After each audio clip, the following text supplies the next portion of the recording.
Good afternoon, everybody. Welcome to the Revenue Cycle Truth Podcast, where we talk everything revenue cycle and the latest trends and strategies in the revenue cycle. So let's talk revenue cycle. So today I'm very excited that we're going to be discussing denials and how to avoid them. Some of the latest strategies, best practices on avoiding denials. We know this is a hot topic today, given the environment, and something that's on the top of mind for revenue cycle executives and CFO executives across the country. So I'm very happy to be joined with Glenn Krauss. Glenn is a well-recognized and respected subject matter expert on denials and the revenue cycle, with an emphasis on collaborating and working closely with physicians in promoting, educating, achieving sustainable improvement in clinical documentation, having clinical documentation on the front end. And all this is done to accurately reflect and report communications of fully informed, coordinated patient care. So he is an expert in recognizing the importance of complete documentation and denials avoidance. So Glenn, thank you for being on. Appreciate to have you here. Thank you so much, Josh. Glad to be here. Yeah, great. And so let's start with maybe some of the root causes. Well, let's build off the problems and start to kind of understand the foundation today with some of the denials. So from your perspective, being someone who's worked at multiple hospitals across the country, what are some of the chief culprits in terms of causing denial issues? Great question. There's a multitude of factors that are involved in contributing to denials. My experience over 30 years is this. Unwaveringly incomplete documentation starting in the ED. The ED is the segue to the hospital setting for demonstrating the need for inpatient level of care observation. And if you look at it, there's sort of an analogy, like a Broadway show. Okay, you have the stagehand that set the stage, make sure the props are up, the lights are working, and preparations for what comes after, which is the play. The attending physician is the play. He can't hit the attending physician can't hit his mark or her mark. If you look at it as a play, the actors can't hit their mark if the stagehand didn't set up properly. And so if the ED doesn't show the acuity, I have a structured format that I work with physicians to teach them how to communicate effectively, not more, but more effective documentation going into the H&P. That's what we need. Okay, great. And what about on the, we're seeing a lot of denials on the outpatient side as well. What about outpatient denials? What about across the ED for just some of the standard services done inside the hospital? What's your perspective? Is that more of a policy issue, a documentation request on the front end, or just give us some flavor in terms of outside of the ED setting? Okay. Denials in the outpatient setting can come from anywhere: urgent care, doctor's office, radiology, stress tests, whatever.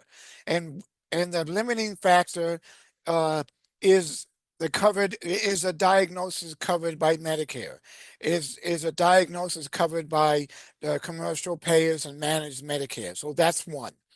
The other piece is, do we have the documentation requirements? Every LCD, local coverage determination, national coverage determination, payer bulletins, payer policies, whatever you want to call them, they have covered diagnoses, and they also have limitations of coverage, and they have specific documentation requirements. And I believe, Josh, that you also have denials from lack of prior authorization, or authorize the wrong CPT code, or send to the wrong insurance, so it's denied.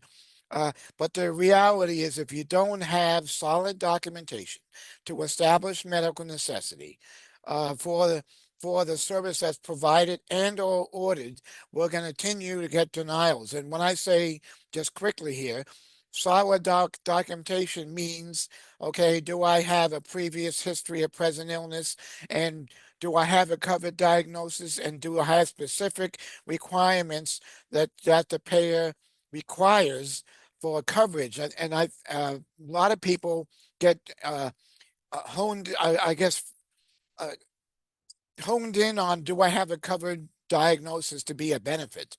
On the other hand, there's less focus on the documentation requirements. So unless we focus on that, improving the quality to tell us why the service is needed, why, how is it going to help the patient? What am I going to do with the information? What am I thinking? Provisional diagnosis, signs and symptoms. We're going to continue to get Got it. denials. They're very costly. Right, right. Yeah, so it is very costly. And I read a paper that you put on the net revenue effect of denials. And I'm curious. So, we have a solution a newer solution on the front end that helps with, making sure that you know what documentation is needed. It looks at all the policies and how the policies play into denials.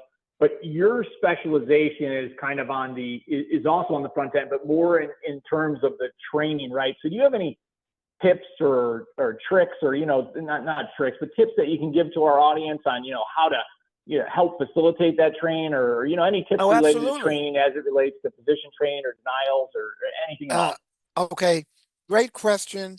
Uh, you mentioned earlier in the podcast denials avoidance. And so we need to be thinking proactive, preemptive denials avoidance. And that means uh, engaging physicians and wanting to learn. And how do you do that? Uh, you put the patient in the forefront. Uh, you mentioned to the physician, when I did outpatient CDI, I think you asked for tricks and so forth. So let me tell you quickly. First of all, we don't want to say medical necessity because doctors get angry. They get aggravated because they know that I determine medical necessity. And the real approach is to say, I'm here to help help the patient get the right care at the right time for the right reason. So mentioning the word patient advocate. I'm a patient advocate. I'm here to help capture your clinical judgment, medical decision making. I'm not questioning your medical decision making or clinical judgment or reasoning. I'm here to help report that so the patient can get the service without having to reach into their pocket and pay hundreds of dollars. That's the way to engage physicians, is to show that they can, without good documentation of capturing the essence of the patient's story and what the patient needs and why, and what are my thoughts, we're gonna continue to get denials. So getting the physician engaged Got is it. paramount. Yeah. And today, just from do you have any, any great like success story, maybe just from a high level, you don't have to get into detail, but, Okay. The net revenue effect of denials can be so significant, Mm-hmm. on a CFO. I'm just wondering, when you've kind of I know we've seen benefits from implementing our product on the front end, but I'm Mm-hmm. curious on what you see, in some of the work you've done. What can a CFO expect if they kind of button down, or a revenue cycle executive expect if they button down some of these issues? Uh, Great question, Josh. My experience has been, if you do the training correctly, get engaged physicians, the CMO, Chief Medical Officer, holds the physicians accountable for documentation, because it's not a burden, it's an extension of the patient's encounter. You can reduce your denials, medical necessity, self-inflicted denials, or denials because you didn't have the required documentation, but you had a covered diagnosis. You can expect to reduce your denials, your non-technical denials, by at least 50%, because a lot of the denials occur because the diagnosis is not specific enough. It's a generalized ICD-10 code, or I missed something that was required, but the patient had some conservative therapy, or I missed the failed conservative therapy and what the conservative therapy was. That's why you're getting denied, and there's no way to overturn those after the fact. So I'd say 40 to 50% of the denials for outpatient, non-technical, are self-inflicted and can be reduced, and that's significant money. Yeah, great. Okay, Glenn. Well, I look forward to kind of a follow-up conversation with you on this subject. Such an important topic. So thank you very much for your time, and we'll coordinate some time in the future to kind of continue to dig deeper into the subject. Thanks a lot, Glenn. Yeah, thank you. Have a good